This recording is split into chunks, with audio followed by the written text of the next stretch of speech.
This is my LSU 2026 schedule prediction video. Year one under Lane Kiffin. What will LSU's record be? Let's get into it. So, starting off in week one, they take on Clemson.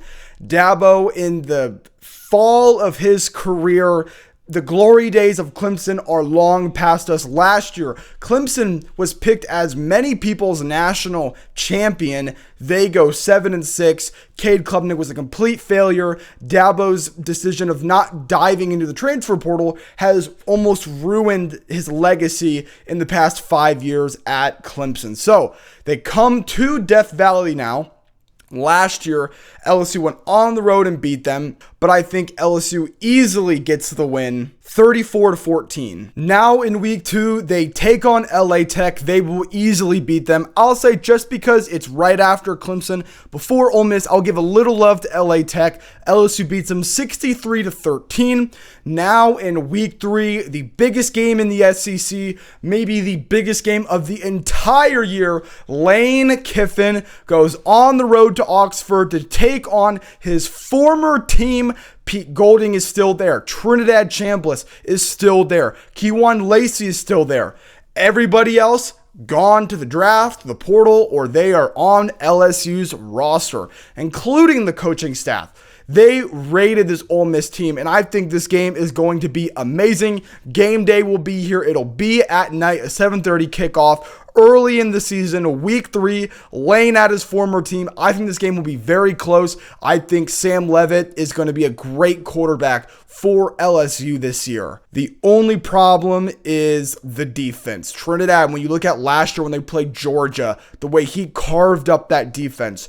I'm not high on Ole Miss this year. I'm high on them on this game. I think this game will be super close. I think LSU and Lane Kiffin are going to try to put as many points as possible up. I just think Ole Miss puts up a little bit more. I think Ole Miss beats LSU 37-34, giving LSU their first loss and their first loss in the SEC. Now in week four, very disappointing loss. Lane loses to his former team, but now they'll have a chance of redemption as they will take on Texas A&M at home. Texas A&M has been a crucial game for LSU the past 2 years. LSU is supposed to beat this team the past 2 years, and A&M destroyed them at home 2 years ago, and then last year went on the road and destroyed LSU so bad, it got Brian Kelly fired. That's how bad. I think it was 49-25.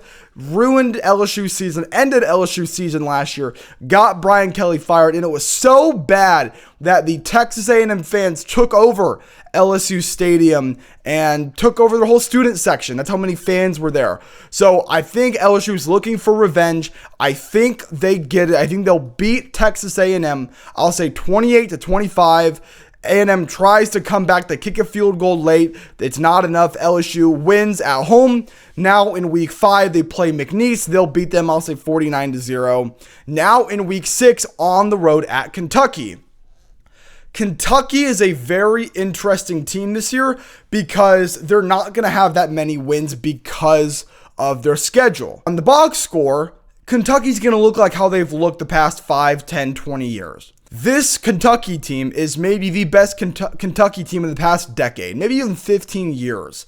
They have new head coach Will Stein, who was the offensive coordinator at Oregon the past couple of years. They have Kenny Minchey, who is the backup at Notre Dame. And then they have CJ Baxter, who is the running back at Texas.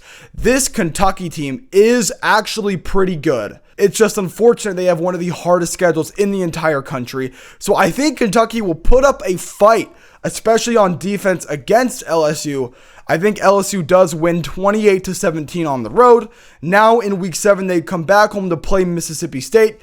Mississippi State has just been such a disaster under Jeff Lebby, and honestly the past 10 years since Dak Prescott left them. They were horrible. They were 2-10 2 years ago. Last year, they almost beat Texas. They go 5-7. They get allowed to play in a bowl game. Then they get blown out against Wake Forest. They get blown out against Toledo at home 2 years ago. Mississippi State at home with all the cowbells in Starkville is a tough place to play. They play well there. This is in Death Valley. They're going to get absolutely bludgeoned. I'm going to say LSU beats them 49-20. And then in week 8, LSU goes on the road to Jordan-Hare to take on Auburn. Again, kind of like Mississippi State, Auburn has been a disaster since Cam Newton left them in 2010. Now, they don't have Hugh Freeze. They don't have Jackson Arnold. They bring in new head coach Alex Golesh from USF. He brings his incredible dual threat quarterback Byron Brown from USF. They do lose Cam Coleman to the portal, but this Auburn team, especially the next couple of years, and maybe even in year 1 under Alex Golesh, I think is going to be super improved. I really like Auburn, which is why I think LSU is really going to struggle against Auburn. A lot of people have been picking LSU to lose to Auburn. I'm not going to go that far. I think LSU survives on the road 26-23, as now in week 9 they head into the bye week. And if you have not considered subscribing already, if you have enjoyed today's video, please do. It means the world to me. And like today's show. Now in week 10 they take on big bad Alabama in week 10 at home. The funny thing about this rivalry is the past 5-ish years, the road team has won the majority of the time. Alabama's the road team. Alabama has also won 2 or 3 in a row. I think Alabama is not on a great trajectory as a program under Kalen DeBoer now in year 3, as they will have true sophomore or redshirt sophomore starting quarterback Keelan Russell or Austin Mack. It could be Austin Mack. I think it is going to be Keelan Russell starting at quarterback. They do have Ryan Williams back. The defense should be improved, but the offensive line is going to be worse. The running game is going to be worse. You lose your best receiver in Jeremy Bernard. Who knows if Ryan Williams is going to step up to what he was his freshman year. So Bama could be in a lot of trouble this year, and I think that continues in this game, as I think it's a high-scoring game. I think it has essence of that 2022 Alabama game and that 2019 LSU-Alabama game.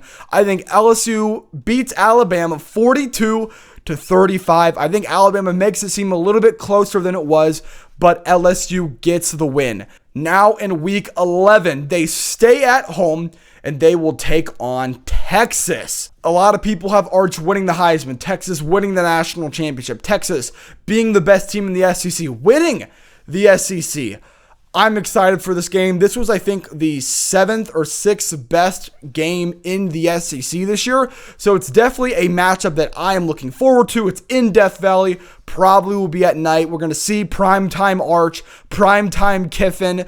I'm super excited for this game. And Texas has not played LSU yet for when they've been in the SEC. The last time Texas played LSU, I'm pretty sure, was that 2019 Aflac kickoff with Joe Burrow. And I think this game is fireworks. I think it goes to overtime. Texas survives in overtime 30-27. As they stop LSU on 4th down, and LSU picks up their second loss of the season, and now their second loss in the SEC, which probably eliminates them from the SEC championship, not the CFP, but they play on the road at Tennessee in week 12, and if they lose this game, they might be eliminated. So after Auburn, after Bama, after Texas, they have to go on the road at Tennessee. This is a brutal month for LSU. They beat Auburn, they beat Bama, they lost to Texas. They need to beat Tennessee on the road in Knoxville. I think Tennessee puts up a fight, but they just lost too much the past couple of years on defense in 24. Then in offense, losing their quarterback, Joey Aguilar, last year, as they'll probably start George McIntyre or Jordan Faison, who is a 5-star true freshman or true redshirt freshman. He's a young player. This quarterback room is very young. There's not a lot of experience in this room, which is why I think Tennessee puts up a fight, especially at home. It's not enough. LSU wins 33-23, as now in week 13 in a rivalry game on the road at Tyson Field, they will play Arkansas, as they bring in Ryan Silverfield from Memphis, who beat them last year. New head coach. It's going to be a better system than what was in place last year, and this game actually was really close last year. That was just because LSU was really bad last year. Under Lane Kiffin, I think he leaves no doubts and bludgeons Arkansas 56-17.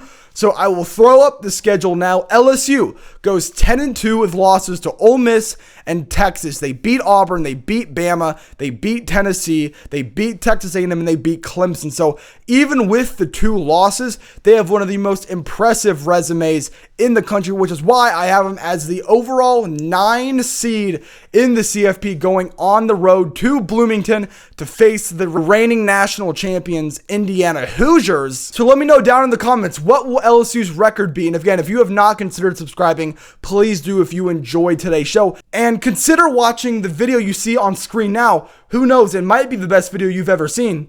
You just have to click it.